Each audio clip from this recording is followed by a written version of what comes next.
आंध्र प्रदेश के विजयवाड़ा जिले से अहम खबर है।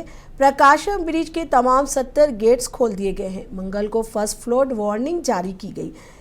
स्टेट डिजास्टर मैनेजमेंट अथॉरिटी ने ब्रिज के डाउन स्ट्रीम इलाकों में रहने वालों को चौकस रहने की हिदायत दी है। हुक्काम के मुताबिक तूफानी बारिशों के बाइस अब स्ट्रीम से भारी मकदार में पानी आने से इस ब्रिज में पानी की सतह बढ़ गई है और बलाई इलाकों से मजीद भारी मकदार में पानी की आमद मुतवक्किल है।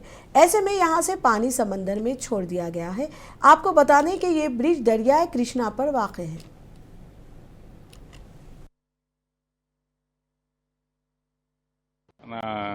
కృష్ణా నది పరివాహ ప్రాంతంలో ఎగువన మహారాష్ట్ర కర్ణాటక రాష్ట్రాల్లో కురుస్తున్న భారీ వర్షాల కారణంగా మనకి పైన శ్రీశైలము సాగరు అన్ని ప్రాజెక్టుల నుంచి కూడా మనకి వరద వస్తున్నది।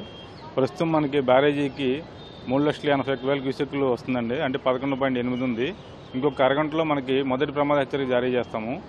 అలాగే మనకి వరద ఇంకా పెరిగే అవకాశం ఉంది।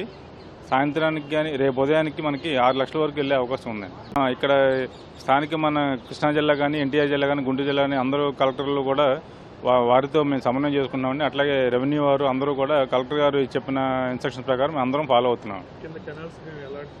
కెనాల్స్ ప్రస్తుతానికి కొంచెం వర్షం కారణంగా తక్కువ తీసుకుంటున్నాము। పూర్తి స్థాయి